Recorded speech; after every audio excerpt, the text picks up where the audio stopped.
반갑습니다. So it's good to see you all. 하나님 말씀 함께 보겠습니다. Let us look at the scripture for today. 마태복음 18장 21절에서 35절까지인데 우리가 21절, 22절만 함께 읽도록 하겠습니다. Today's scriptures from Matthew 18 verses 21 to 35, but we'll only be reading from verses 21 to 22. 제가 먼저 읽습니다. I'll read first. 그때 베드로가 나와 이르되 주여 형제가 내게 죄를 범하면 몇 번이나 용서하여 주리이까 7번까지 하오리이까. Then Peter came up and said to him, Lord, how often will my brother sin against me and I forgive him? As many as 7 times? 예수께서 이르시되 내게 이르노니 7번뿐만 아니라 7번을 70번까지라도 할지니라. Jesus said to him, I do not say to you 7 times, but 77 times. 오늘 용서라는 제목으로 함께 말씀을 나누겠습니다. Today's message will be titled Forgiveness. 우리는 계속해서 이 천국에 대한 예수님의 가르침을 공부하고 있습니다. Now we're continuously learning the teachings of Jesus about heaven. 많은 기독교인들이 천국하면 그러니까 예수 믿고 구원받은 사람들이 죽어서 가는 곳이라는 그런 어떤 장소적 개념이 너무 강하게 각인되어져 있는 것 같아요. It seems that it's heavily imprinted that heaven for people is a place that Christians go to after they die. 그래서 그런지 이 천국은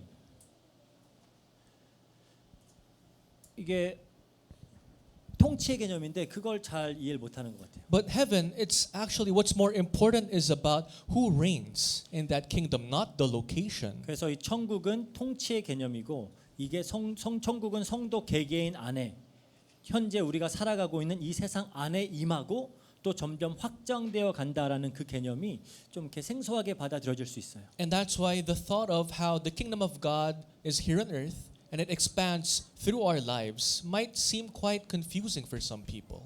사실 저도 이렇게 계속 설명하면서 천국은 계속 이런 곳, 저런 곳 이렇게 이제 설명을 하고 있어요. Because even as I explain what heaven is like, I say it's a place like this, it's a place like that. 하지만 천국은 어떤 장소라기보단 어떤 상태 혹은 존재의 양식 혹은 원리 정도로 이해하는 게 더 적합하지 않을까라고 생각을 합니다. But I think heaven can be better stated as a state. You know, what kind of state you're in right now, what kind of situation you may be in right now, what 어떤 principles 원리라고 할 수 있죠. 예. you are in right now. 죄로 인해서 이제 하나님과 단절되어서 영적으로 죽어 있던 우리에게 하나님의 통치가 임했을 때 나타나는 모습들이다라고도 이해할 수 있어요. We were once put to death because of our sins when sins took control of our lives. But once we are freed from that, we are in that state of heaven. 그래서 예수님의 가르침은 이 은혜의 통치가 어떤 사람에게 임하는지, 이 통치가 임한 사람들은 어떻게 말하고 행동하고 타인들과 관계하는지, 어떻게 이 하나님의 통치는 이 땅의 많은 사람들에게 확장되어지는지를 이제 가르치고 있다라고 생각을 하시면 돼요. And so you can think that when Jesus proclaims grace and talks about grace, it's all about how heaven is in the lives of his people, how it expands in the lives of his people, how it takes control of how they think, how they act in this world. 이렇게 말할 수도 있어요. 예수님도 천국에 들어간다, 못 들어간다 그렇게 표현하시니까 장소적 개념 아니냐 이렇게 따질 수도 있어요. But some might argue, even Jesus said, you either will go to heaven, enter heaven, or not enter heaven. Then don't you think Jesus also thought of heaven only as a location?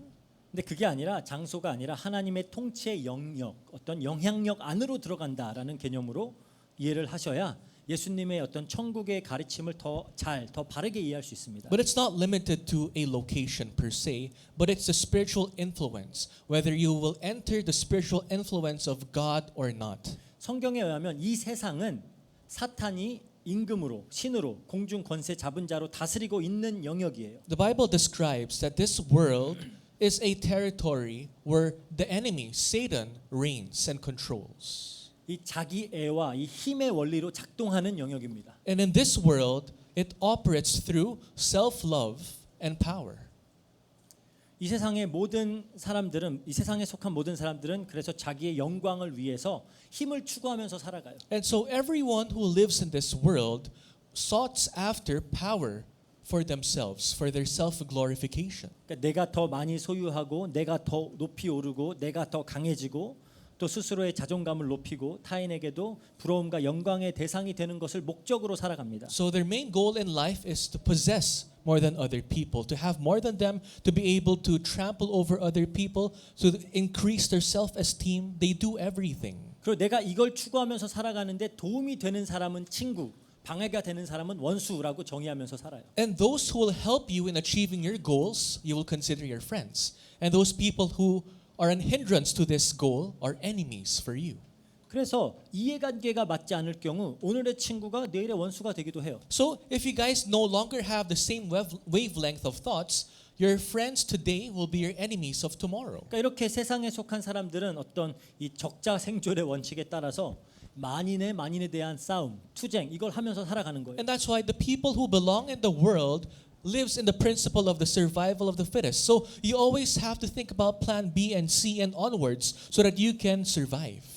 만인에 대한 싸움이다. War of all against all이라 그러죠. It's War of all against all. war of all against all. 홉스라는 이제 철학자가 그 얘기를 했죠. And it's the phrase from a philosopher.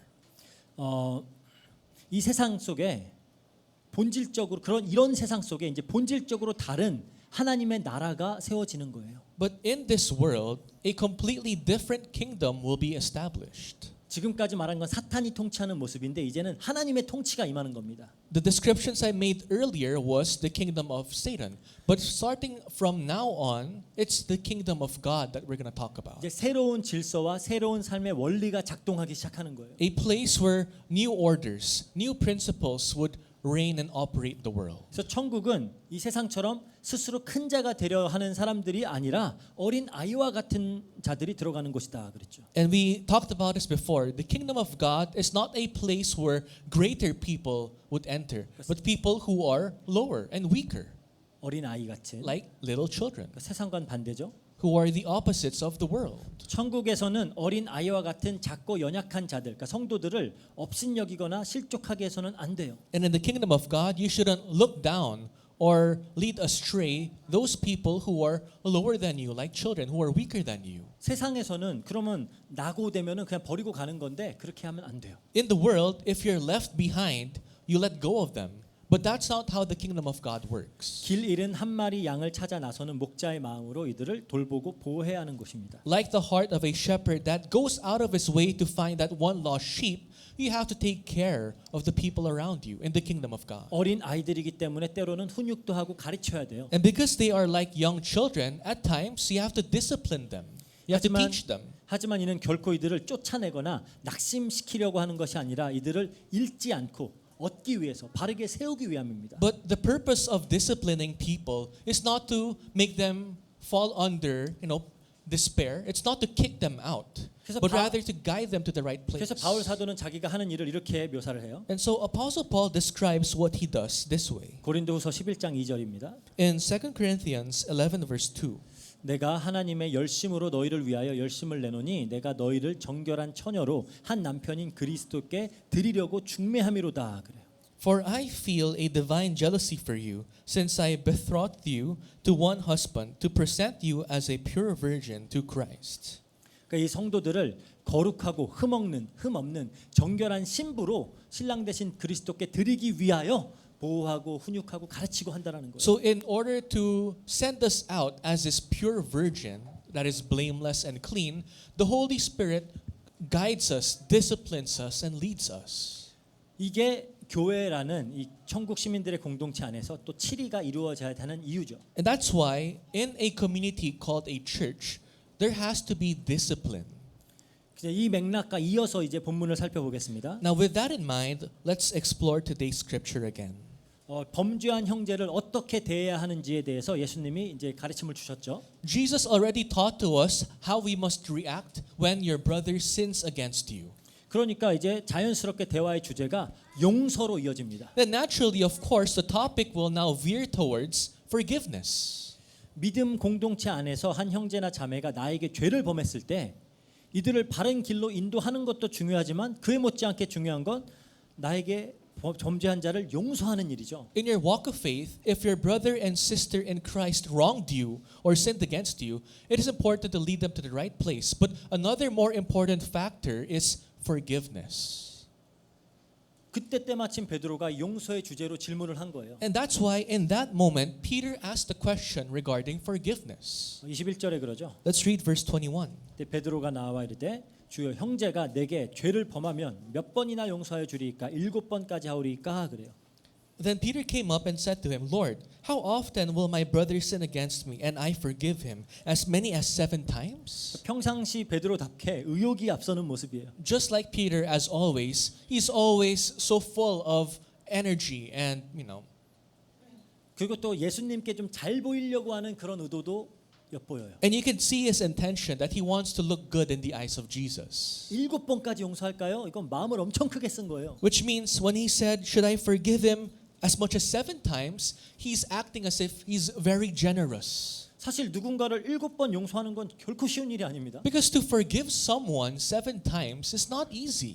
그래서 당시 어떤 유대적 배경을 이해해야 되는데 유대인 랍비들은 나에게 죄를 범한 사람은 3번까지는 용서해라라고 가르쳤어요. And for us to fully understand what Peter said, back then in the Jewish context, the rabbis would teach people to forgive people up to 3 times. 그러니까 3번까지는 꾹꾹 참고 용서를 하다가 4번째 같은 죄를 범하면 그때는 이제 짤도 없는 거예요. Just stay composed and forgive him until the 3rd time he offends you. But on the 4th time, the rabbis would teach you can lash out at him.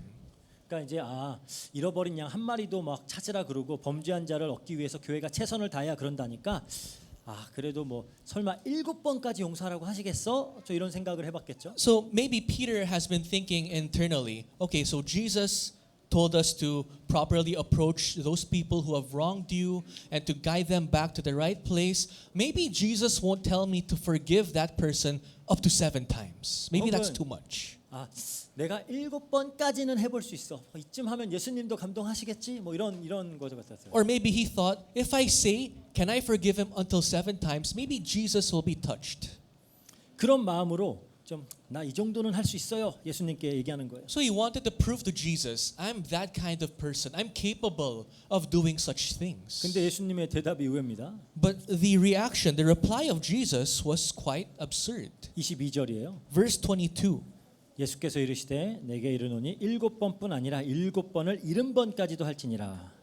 Jesus said to him, I do not say to you 7 times, but 77 times. 그러니까 7번씩 70번, 490번 말하는 거죠. So that's 7 times 70 times, so that's 490 times. 그러면은 490번까지는 용서를 하고 491번째가 되면 그때는 대가를 치르게 해라라는 건가요? Now does this mean, so forgive him until the 490th time, but the 491st time he offends you, you can lash out to him?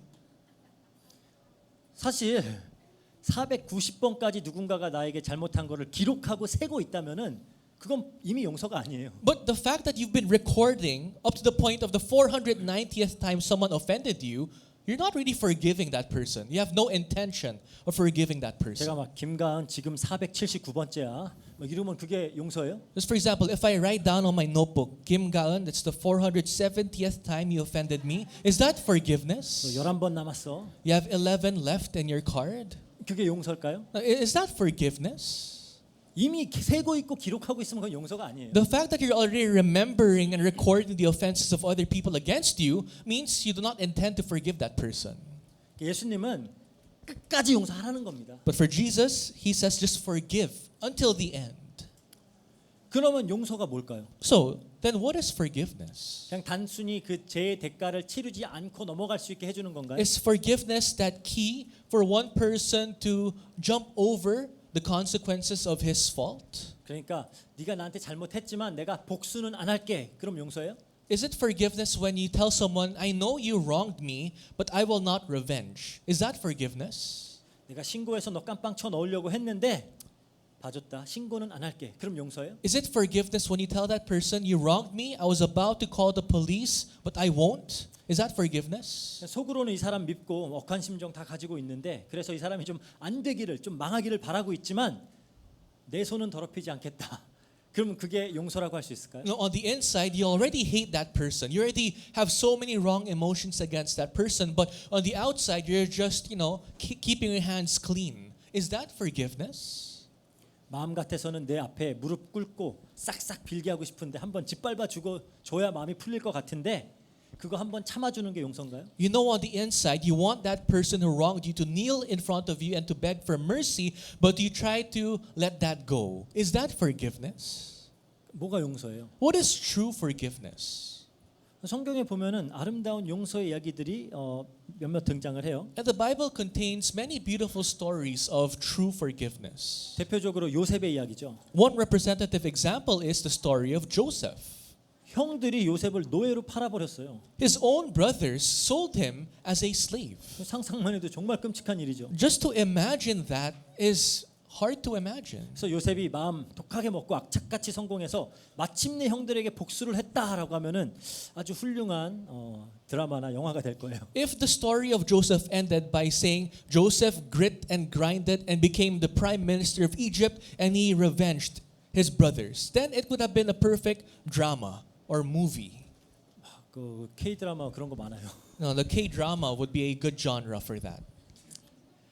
그런데 요셉은 그토록 자기에게 못되게 군 형들을 얼마든지 벌할 수 있는 힘이 자기에게 있음에도 불구하고 그렇게 하지 않았습니다. But for Joseph, even if he already possessed more than enough power to avenge and to revenge his brothers, he did not do so. 오히려 하나님의 구원 계획 속에서 일어난 일임을 밝히면서 형들을 위로했어요. Rather, he expressed the fact that this was all under the salvation ministry and history of God, and he spoke to his brothers. 창세기 50장 20절에 그러죠. In Exodus 50 verse 20 it says, 당신들은 나를 해하려 하였으나 하나님은 그것을 선으로 바꾸사 오늘과 같이 많은 백성의 생명을 구원하게 하시려 하셨나니 그래요. As for you, you meant evil against me, but God meant it for good, to bring it about that many people should be kept alive as they are today.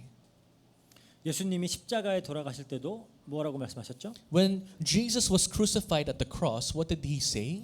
누가복음 23장 34절이에요. In Luke 23 verse 34, 이에 예수께서 이르시되 아버지 저들을 사하여 주옵소서 자기들이 하는 것을 알지 못함이니이다 그래요. and Jesus said, Father, forgive them, for they know not what they do. 복음 전하다가 유대인들에게 돌을 맞아서 순교했던 스데반 역시 이 예수님의 모습을 그대로 답습을 합니다. And Stephen, who was ultimately stoned to death for sharing the gospel, he followed the same thing Jesus Christ did. 사도행전 7장 60절에 그러죠. In Acts 7 verse 60 it says, 무릎을 꿇고 크게 불러 이르되 주여 이 죄를 그들에게 돌리지 마옵소서. It's correct. It's correct. And falling to his knees, he cried out with a loud voice, Lord, do not hold this sin against them. And when he had said this, he fell asleep. 그러니까 이런 예를 통해서 본 용서는 단순히 그냥 죄의 대가로부터만 자유롭게 해주는 것이 넘어 그들이 범한 죄까지 다 덮어주는 거예요. Now this shows that forgiveness is not just turning a blind eye against the sins that one has completed, but that it's fully covering it up, the sins of the person. 이사야서 43장 25절에 그러죠. In Isaiah 43 verse 25 it says, 나 곧 나는 나를 위하여 내 허물을 도말하는 자니 내 죄를 기억하지 아니하리라. I am he who blots out your transgressions for my own sake, and I will not remember your sins. 아예 그냥 기억 안 해버리겠다는 거예요. God said that he will just choose to not remember your 그냥 sins 없었던 일로 해버리겠다는 거예요. as if it never happened. 이게 용서면 과연 우리가 할 수 있을까요? If that is forgiveness, are you capable of forgiving someone? 볼 때마다 생각나잖아요. But every time you see someone, you know what he did to you. 이렇게 주홍같이 붉은 죄를 눈과 같이 하얀 것으로 봐주는 게 가능할까요? You know, sin that is as red as velvet, can you really cover it up white as snow? 그런데 이 용서를 7번에 70번 끝까지 하래요. But then Jesus tells you not just 7 times, but 77 times. 화병 걸려 죽었겠죠, 그럼. You might have already been dead long ago because of, heartache or, internal problems. 근데 이렇게 용서하지 못할 경우는 어떻게 된대요? But what does the Bible say? If you choose not to forgive like this, what will happen to you? 오늘 본문 35절이죠. In verse 35 of today's scripture, 너희가 각각 마음으로부터 형제를 용서하지 아니하면 나의 하늘 아버지께서도 너희에게 이와 같이 하시리라 그래요. So also my heavenly Father will do to every one of you if you do not forgive your brother from your heart. 그럼 우리가 형제를 용서하지 아니하면 하나님도 우리를 용서하지 않는다는 거예요. That means if you do not forgive your brother, God will not forgive you. 그럼 형제를 용서하는 게 내가 용서받는 것의 조건이라는 말인가요? Then you might ask, then does it mean that it is a standard or some sort of Condition이죠. condition rather that you have to forgive your brothers for you to be forgiven? 근데 또 예수님이 이렇게 들리는 말씀을 종종 하셨어요. But Jesus oftentimes said it as if it was a condition. 상상순에서도 그러죠. Even in the Beatitudes. 긍휼히 여기는 자는 복이 있나니 그들이 긍휼 여김을 받을 것이요 그래요. No, blessed are those who are merciful, for they too will be shown mercy. 주기도문을 가르쳐 주실 때도 그러죠. Even in the Lord's Prayer. 우리가 우리에게 죄 지은 자를 사하여 준 것 같이 우리 죄를 사하여 주옵시고. Forgive us our Forgive sins. us our sins as we have forgiven those who sin against us. 그리고 주기도문을 딱 가르치길 마치고 다시 한번 강조하면서 이 말씀을 하십니다. And right after teaching his disciples the Lord's Prayer, he emphasizes again. 마태복음 6장 14절 15절이에요. In Matthew 6 verses 14 to 15.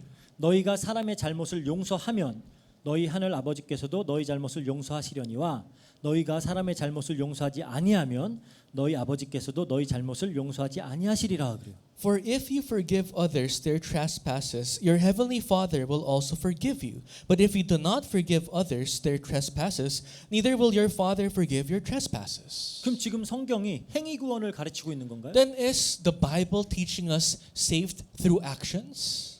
그러니까 조건적 용서를 선포하는 거예요? Is the Bible proclaiming conditional forgiveness? 그렇게 들리잖아요. The Bible scripture seems like that's what the Bible is talking 그 about. 만약에 그렇다면 지금까지 우리가 배워서 알고 있는 복음과는 너무 상반된 내용이잖아요. But if that's the case, it's the complete polar opposite of the gospel that we've heard so far. 근데 이건 다 예수님이 직접 하신 말씀이에요. But then again, these words are from the mouth of Jesus himself.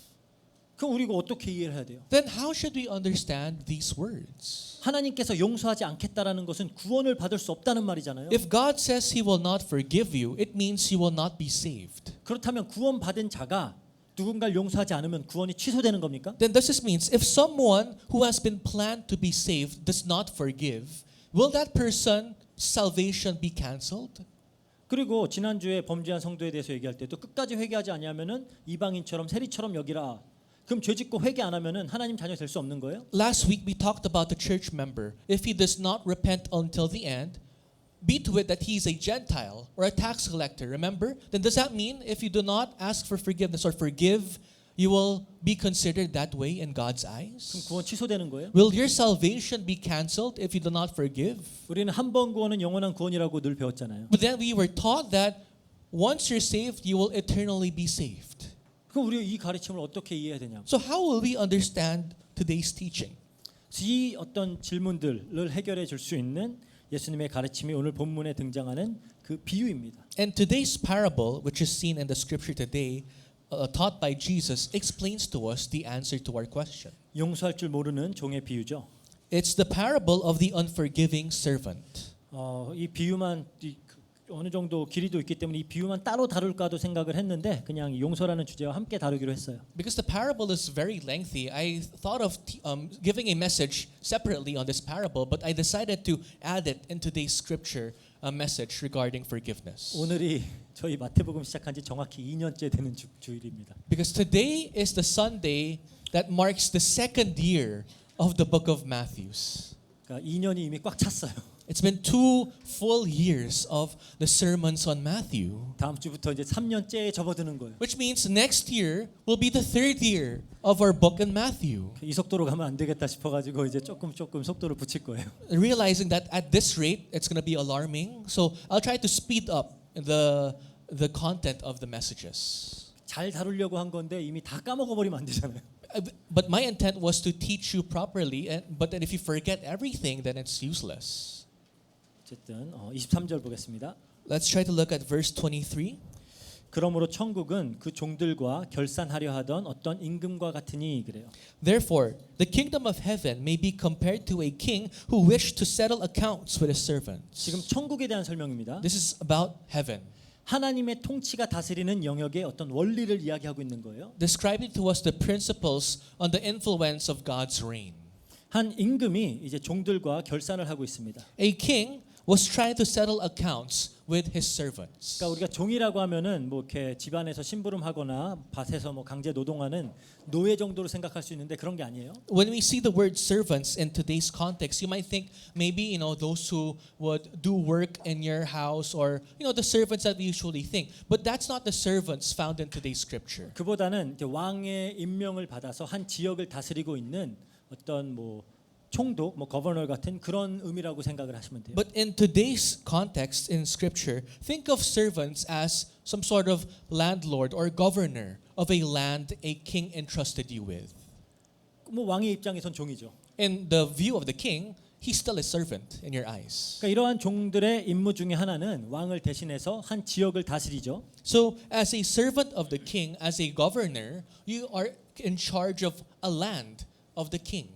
그리고 그 지역을 다스리면서 세금을 걷어서 왕에게 바치는 일을 합니다. And what the servant does, the governor does, is that he controls the land, collects taxes, and gives it back to the king. 근데 결산을 해 보니까 한 종으로부터 10,000달란트가 비는 거예요. But while the king was settling his accounts with one of the governors, he realized that he was missing 10,000 talents. 한 종이 왕한테 바쳐야 될 10,000달란트를 안 바친 거죠. So, which means one of the governors, one of the servants, failed to give back 10,000 talents to the king. 뭐 어떤 경위로 이렇게 금액이 사라져 버렸는지는 알 수가 없어요. Now, we don't know the reason behind the big hole in the money.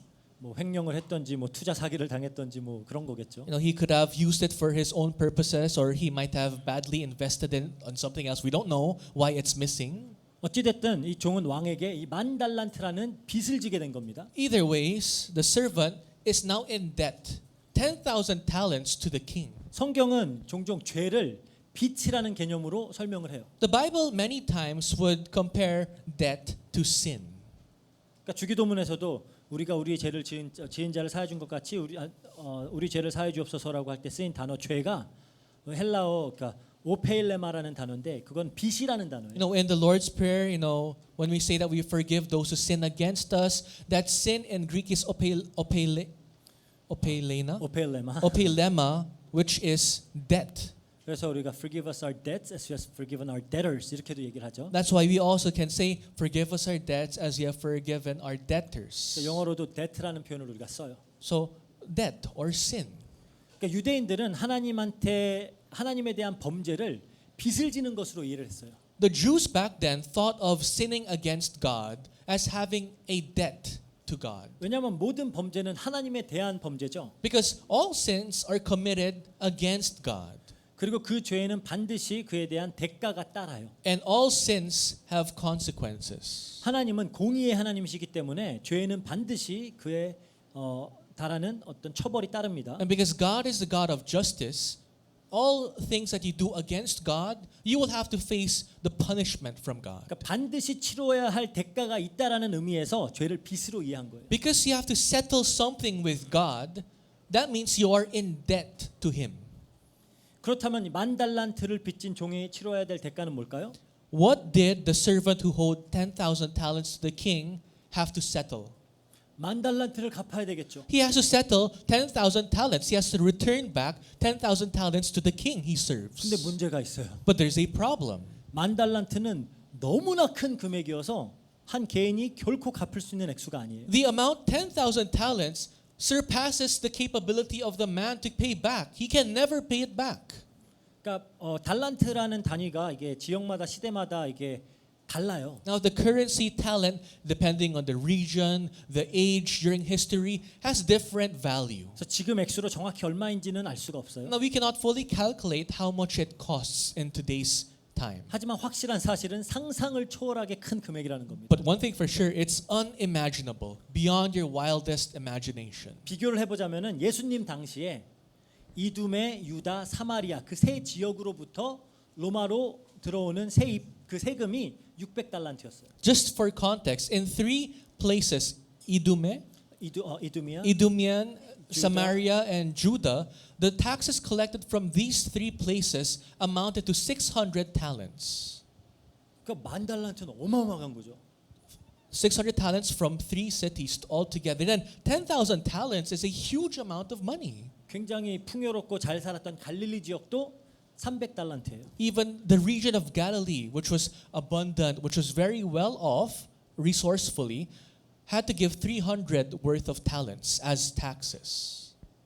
그러니까 필리핀으로 치면은 한 프로빈스가 나라 전체에다가 갖다 바치는 그 세금 그거 한 막 10개 큰 나라가 다 하나에 그 바치는 그 정도에 되는 금액인 거예요. So just to put it into context of the Philippines, it's trying to compare, the amount of taxes a province gives back to the government to more than 10 nations, 10 countries giving money.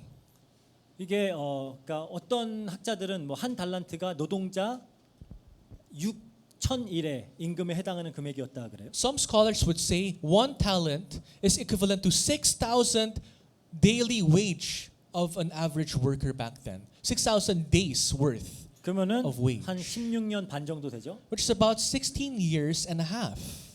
1달란트가 1 talent is worth that much. 그럼 10,000달란트는 뭐예요? Then 10,000 talents is equivalent to, 여러분들이 16만 5천 년을 일해야지 벌 수 있는 금액이에요. you have to work for 160,000 years for you to pay it off.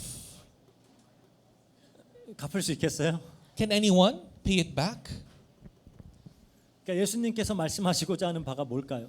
What is Jesus trying to tell us? 절대로 갚을 수 없는 금액이라는 거예요. This amount you can never repay. 그러니까 왕이 그러면 이제 네 자신과 네 아내와 자식들 모든 소유 다 팔아서 갚아 이럽니다. Then the king says, okay, sell yourself, your wife, your children, everything you possess to me. That's how you can repay it. 뭐 그걸로도 절대 되진 않죠. Even if it's not even close to paying it back. 그래도 가족 모두가 이제 노예가 돼야 돼요. That means the servant, his wife, his whole family members must be now slaves to the king. 그래도 뭐 총독 정도면 상당한 재산이 있었겠지만 그것도 다 뺏겨야 되는 거예요. And because he was a governor, he might have had enough resources, but even that will be taken away from him. 그러니까 하루 아침에 모든 걸 다 잃고 대대손손 노예의 삶을 살아야 되는 아주 비참한 신세에 놓인 겁니다. Which means all of a sudden, the servant had no choice to suddenly become in a very lowly state. For not just him, but his generations to come, they have to be slaves. 그래서 이제 주인한테 자비를 구하죠. So he begs for mercy. 내게 참으소서 다 갚으리이다. Please be patient with me. I will pay it off one day. 물론 절대 못 갚아요. Well, of course, we know he has no capability to do so. 하지만 애통한 마음으로 긍휼을 구하는 겁니다. But with contrite heart, he begs for mercy. 그런데 놀랍게도 주인이 그 종을 불쌍히 여겨요. But amazingly, the king suddenly gives mercy to the servant. 그리고 그 빚을 모두 탕감해 줍니다. And he removes the debt of the servant. 그러니까 무슨 수를 써도 도저히 갚을 수 없는 상상을 초월하는 액수의 빚을 단번에 없는 것으로 여겨준 거예요. This debt that is unimaginably big, you can try to do everything but you'll never pay it off, all of a sudden was erased from the books. 이게 은혜로 천국 백성이 된 자들이 받은 용서라는 거예요. This is the forgiveness that people who were given the title to be people of heaven received through grace. 죄로 인해서 심판받아 영원히 저주와 고통 속에 살아야 될 운명인데 단번에 그냥 송두리째 우리의 운명이 바뀌어 버리는 거예요. We once had the destiny to end up in hell with no choice at all. But all of a sudden, our life completely changed. 이게 우리가 받은 구원이라는 겁니다. That is the salvation we received. 우리가 이토록 크고 놀라운 용서를 받을 만한 어떠한 자격도 없어요. But we do not have anything for us to receive such grace. 우리는 그냥 갚을 수 없는 빚을 큰 빚을 지고 있는 죄인일 뿐이에요. We are nothing but sinners who are with huge amount of debts that cannot be paid off. 근데 하나님께서 우리를 긍휼히 여기셔서 사랑을 베푸시고 이 빚을 탕감받는 겁니다. But God was so merciful to us that He loved us and He simply chose to erase off that huge amount of debt that we owed Him. 그리고 그 죄의 대가인 사망과 지옥 심판으로부터 영원히 자유롭게 되는 거예요. The cost of debt was death, eternal damnation, but it was removed. 이렇게 우리 모든 성도들은 천국 백성들이 이렇게 놀라운 용서를 받은 사람들이라는 겁니다. All Christians, all people who will go to heaven were given this great grace. 근데 이 지금 10,000달란트 빚을 탕감받은 이 종이 믿을 수 없는 행동을 해요. But this servant who just was freed from his 10,000 talent debt did the unimaginable. 이제 빚을 탕감받고 돌아가는 길에 자기한테 100데나리온을 빚진 동료 한 사람을 만나게 된 거예요. On his way home, after being freed from his debt, he faces a servant of his who owes 100 denarii. 그러니까 쫓아가서 그의 목을 조르면서 빚을 갚으라고 독촉을 합니다. What did this guy do? He chokes the servant who owes him 100 denarii and says, "You have to pay this back." 100데나리온이면은 100일치의 임금이에요. 100 denarii is 100 days worth of wage. 그러니까 물론 작은 금액이라고는 할 수 없죠. Of course, that's not a small amount of money. That is still a huge amount of money. 그래도 자기가 탕감받은 빚에 비하면 정말 아무것도 아닌 액수예요. But if you compare it to the debt that he was just cleansed from, that's a really small amount. 아까 그 뭐 만약에 한 달란트가 6,000일 임금이다라고 하면은 자기가 탕감받은 금액의 6225분의 1에 해당하는 액수예요. You know, remember, 1 talent is 6,000 days worth, which means the 100 denarii, comparing to what he was freed from, is 60,000, 1 over 60,000. 1 over 60,000 worth difference. 그러니까 이 자기가 받은 용서는 까맣게 있고 지금 엎드려서 간구하면서 긍휼을 구하는 동료를 그 간구를 무시하고 감옥에 쳐 넣어 버립니다. He forgot the great amount of forgiveness that he received just earlier, but to the servant who was kneeling down in front of him begging for mercy, he does not forgive. 그 이 모습을 목격한 다른 동료 하나가 이제 감옥에 간 자가 너무 안타까워서 주인에게 이 일을 보고한 거예요. And ultimately, he even jailed that servant who owes him 100 denarii. And a fellow servant who pitied that slave, that servant, reported back to the king what he just witnessed. 그러니까 왕이 이제 너 다시 와봐 한 거죠. So the king immediately called the governor up, the servant up. 그러면서 이 악한 종아, 내가 빌기에 내가 네 빚을 다 탕감해 주었는데 너는 너를 불쌍히 여김과 같이 내가 너를 불쌍히 여긴 것처럼 너도 네 동료를 불쌍히 여김이 마땅하지 아니하냐라는 거예요. So in verse 32, he tells him, the king says, "You wicked servant, I forgave you all that debt because you pleaded with me. And should you not have had mercy on your fellow servant as I had mercy on you?"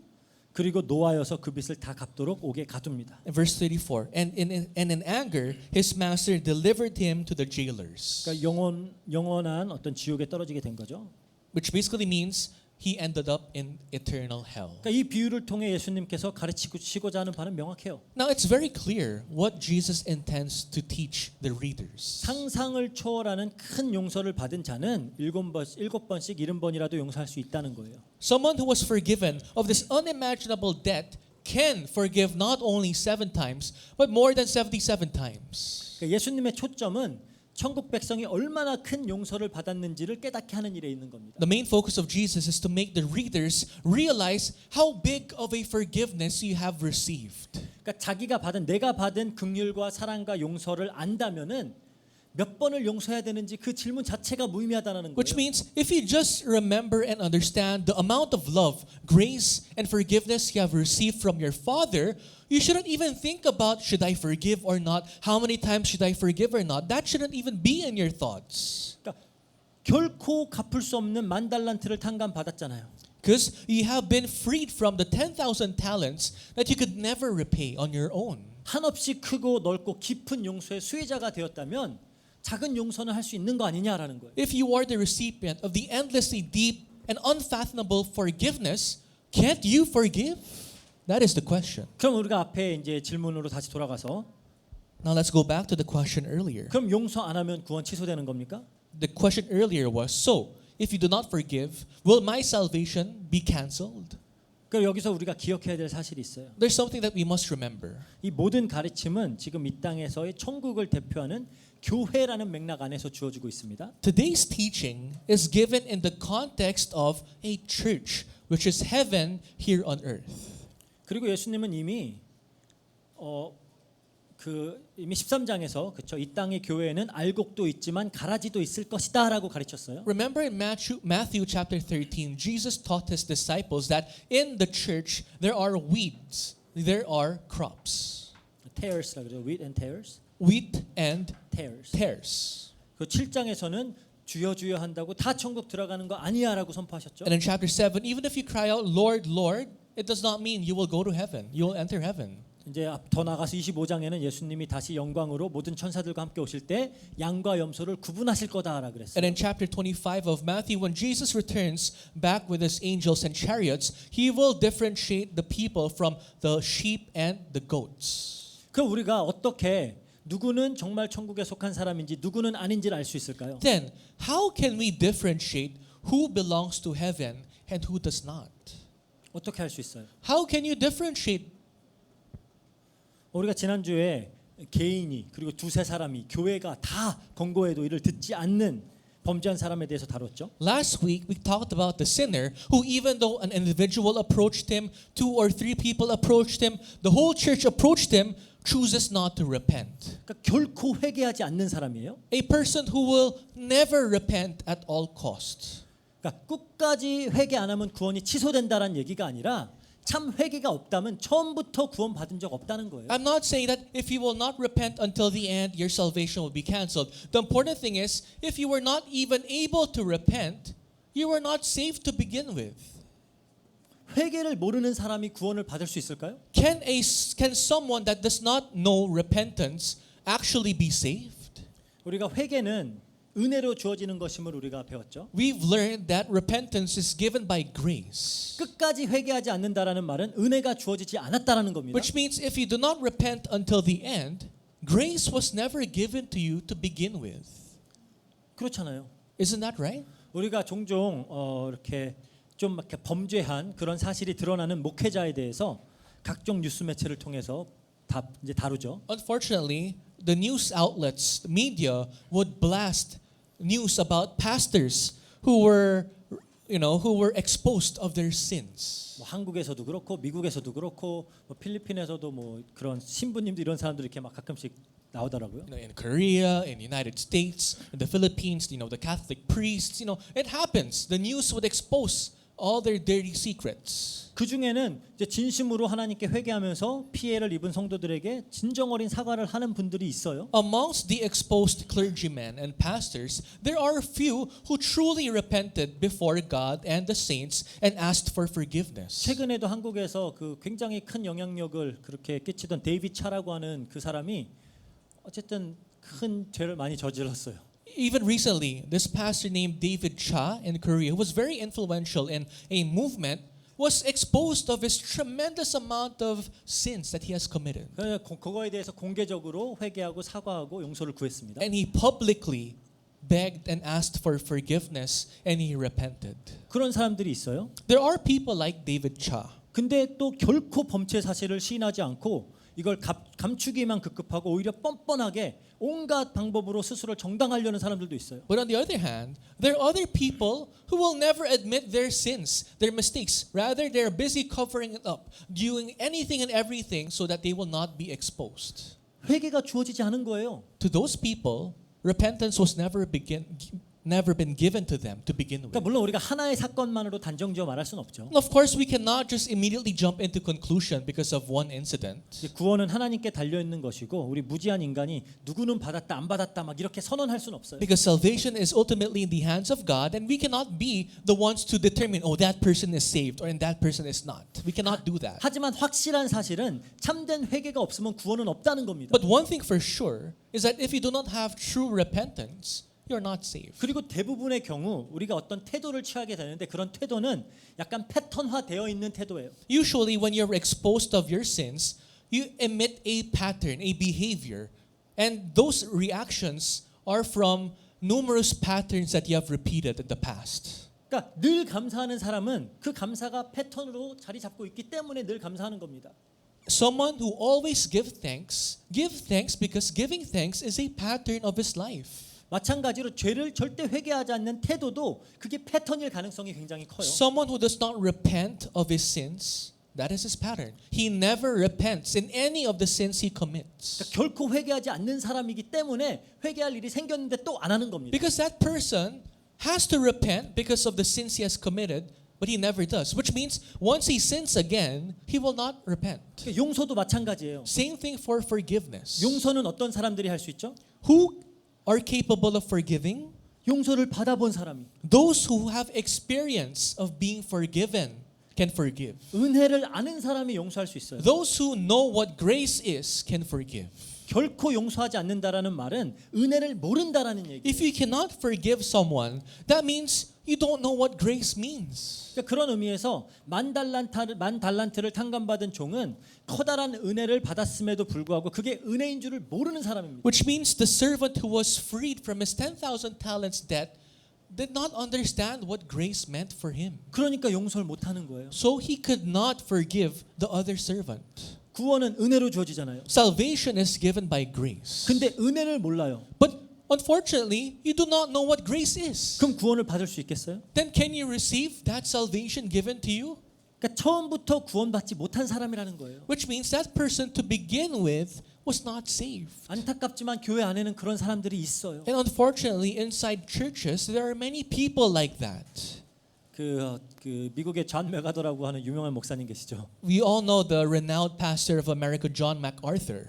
그 목사님이 대놓고 자기가 목회하는 교회에다가 여기에서 양은 한 10%밖에 안 될 거다 그래 버렸어요. In his own church that he ministers, he said that there are only 10% of you who are sheep.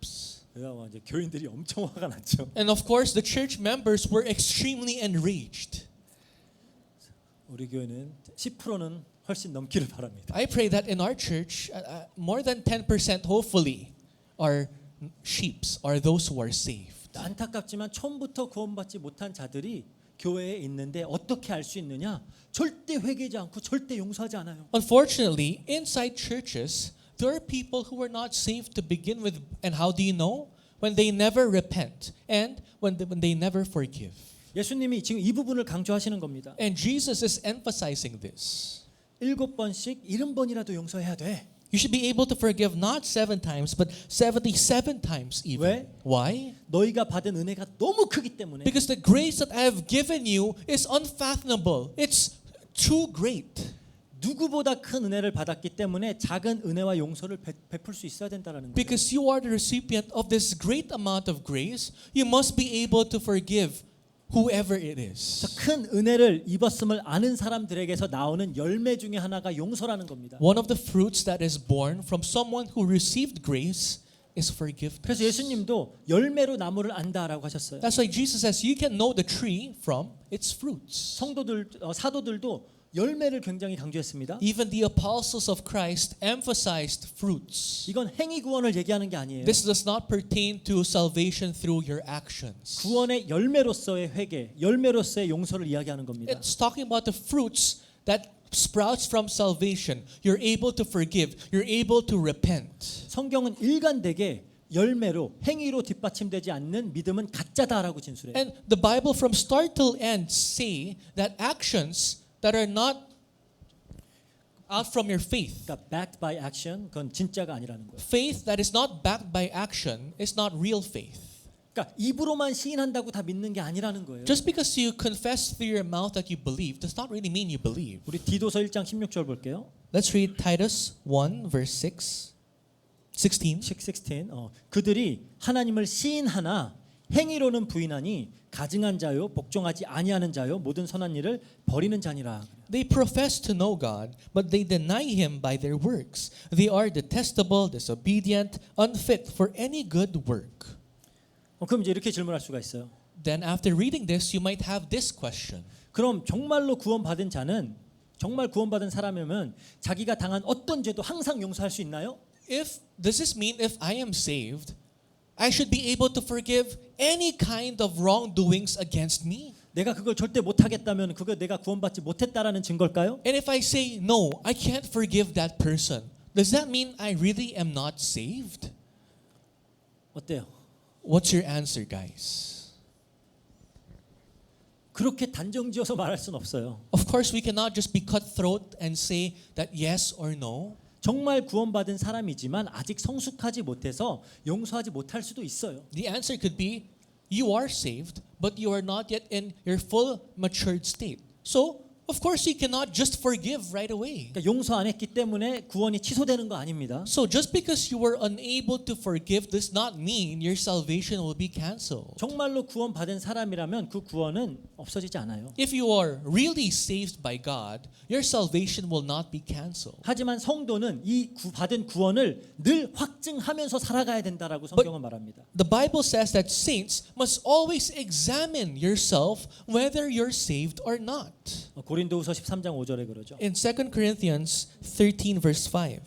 너희가 믿음 안에 있는가? 너희 자신을 시험하고 너희 자신을 확증하라. 예수 그리스도께서 너희 안에 계신 줄을 너희가 스스로 알지 못하느냐? 그러지 않으면 너희는 버림받은 자니라. Examine yourselves to see whether you are in the faith. Test yourselves, or do you not realize this about yourselves, that Jesus Christ is in you, unless indeed you fail to meet the test. 그리고 만약 아직 믿음이 성숙하지 못해서 용서를 못하고 계시는 분들이 있다 이 자리에 그러면은 조언은 해드리고 싶어요. If in this place you are saved, but because of your not fully matured state, you have a hard time forgiving, I have some words for you. 용서를 하지 못하면은 스스로 억한 심정, 믿음, 분노라는 죄 속에 갇혀 살게 됩니다. If you cannot forgive, you're voluntarily trapping yourself with the sins called anger, 분노, 미움, anger, hatred, 그런 억울한 심정. and that sense of being framed. All those different forms of sins, you're trapping yourself in it. 성경은 이렇게 얘기해요. 요한일서 2장 11절 볼게요. In 1 John 2 verse 11 it says, 그의 형제를 미워하는 자는 어둠에 있고 또 어둠에 행하여 갈 곳을 알지 못하나니 이는 그 어둠이 그의 눈을 멀게 하였음이니라. But whoever hates his brother is in the darkness and walks in the darkness and does not know where he is going because the darkness has blinded his eyes. 그러니까 가장 어떻게 보면 크리스천답지 못한 모습이라고 할 수 있겠죠. This is the most unchristian-like state. 그러니까 용서는 자유를 준다라는 거예요. Forgiveness gives you freedom. 상처와 트라우마에 잡혀 있는 사람들 많이 보죠. You see around you people living under their trauma, their scars. 항상 거기 얽매여 있어요. Everything that they do in their lives, they are bound to their trauma and scars. 7년 전에 7 years ago, 5월 16일 날 in May 16, 어디서 in this exact location, 나한테 이렇게 말했잖아. you said that to me. 그게 얽매여 있는 거죠. You are chained to those things. 그리고 지가 제일 힘들어요. You are the one suffering the most. 그렇지만 그래도 이 용서는 너무 힘들잖아요라고 말할 수 있어요. Yet you can still reply, no, forgiveness is still so hard for me. 그래도 한번 용서하려고 노력해 보세요. My answer is still try to forgive. 그리고 동시에 묵상을 하세요. And at the same time, meditate on the word of God. 이렇게 용서하기가 힘든 건데 작은 것 하나 용서가 잘 안 되는데 하나님께서는 이 힘든 일을 나를 위해 하셨구나. It is this hard to forgive someone. Forgive someone over something so small, but God was able to do so.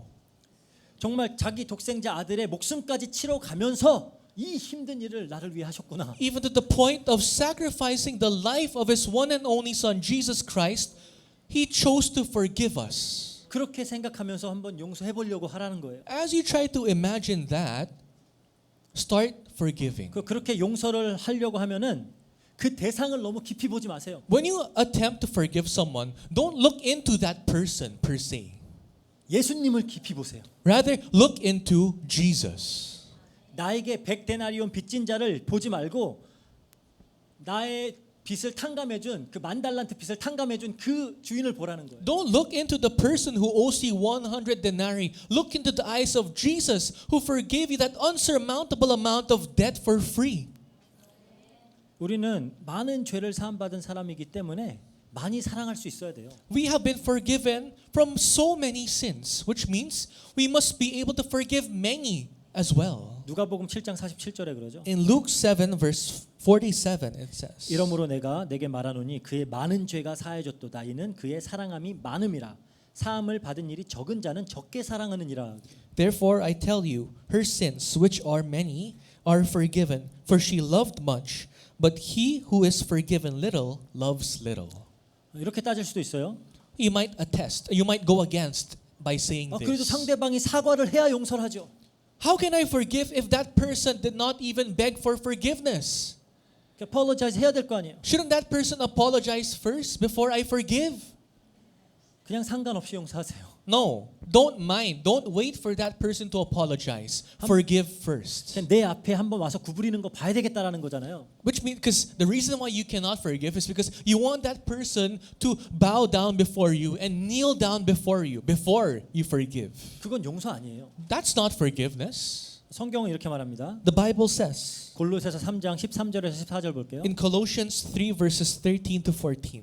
누가 누구에게 불만이 있거든 서로 용납하며 피차 용서하되 주께서 너희를 용서한 것 같이 너희도 그리하고 이 모든 것 위에 사랑을 더하라. 이는 온전하게 매는 띠니라 그래.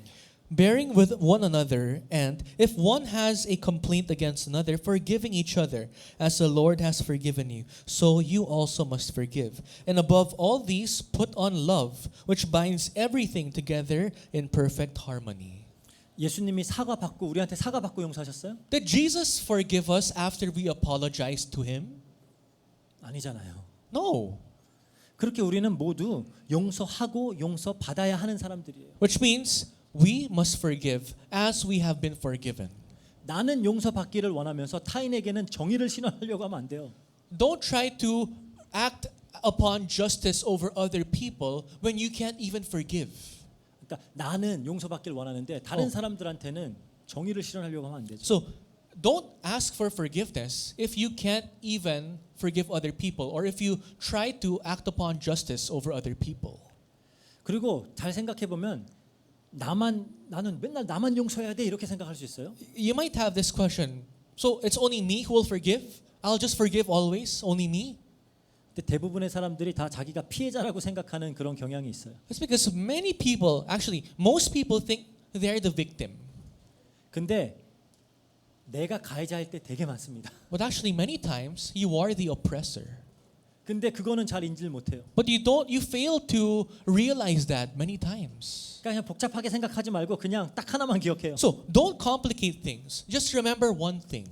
나는 10,000달란트를 탕감받은 죄인이다. I'm a sinner who was freed from 10,000 talents worth of debt. 그것만 기억하면 돼요. Just remember that. 그것도 우리가 좀 기억해야 될 사실이 있습니다. But of course there are other things you must remember. 우리가 완전히 용서를 받았으니까 이제는 죄 지었고 살아도 되는 건가요? Because you have been completely forgiven of your sins, does this mean I can sin again? 절대 그렇지 않죠. No. 생각해 보세요. Try to think about it. 용서 받았다고 해서 죄가 더 이상 죄가 아닌 건 아니에요. Just because you were forgiven of your sins does not mean sin is no longer sin. 여전히 죄는 죄입니다. Sin still is sin. 여전히 하나님은 죄를 미워하세요. God still hates your sin. 죄의 대가를 예수님이 치르셨기 때문에 은혜로 덮어진 거지 더 이상 죄가 아닌 건 아니에요. Because Jesus had to pay the price of your sins have been covered, but it does not mean your sins are not sins. 죄 지은 나를 긍휼히 여기시고 대신 대가를 지불해 주시고 죄 때문에 원수되었던 우리를 사랑해 주셨는데 그러니까 난 계속 죄를 짓겠다? 말도 안 되는 소리입니다. Jesus had to pay the price for our sins. He had to die at the cross for our sins. He covered it up for us. Yet what you're thinking is, I have been freed from my sins. I can sin again. There's something wrong in your thoughts. 은혜를 알면 알수록 더 죄는 지을 수 없어야 되는 게 맞아요. The more you understand what grace is, the more you must not sin. 예를 들어서 제가 도박으로 제 모든 재산을 다 탕진하고 빚까지 져서 감옥에 갔다고 해요. Let's say, for example, I started gambling and I lost all my money and I had to go to jail.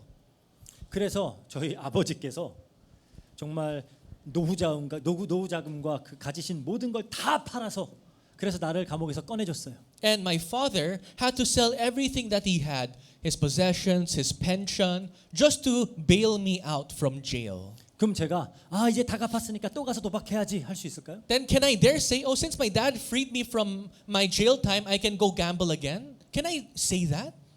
말이 안 되는 겁니다. That does not make sense. 그러니까 우리가 계속 이 원리만 기억을 하면 돼요. So just try to remember that principle in your mind. 나는 10,000달란트를 탕감받은 죄인이다. I'm a sinner who was freed from 10,000 talents worth of debt.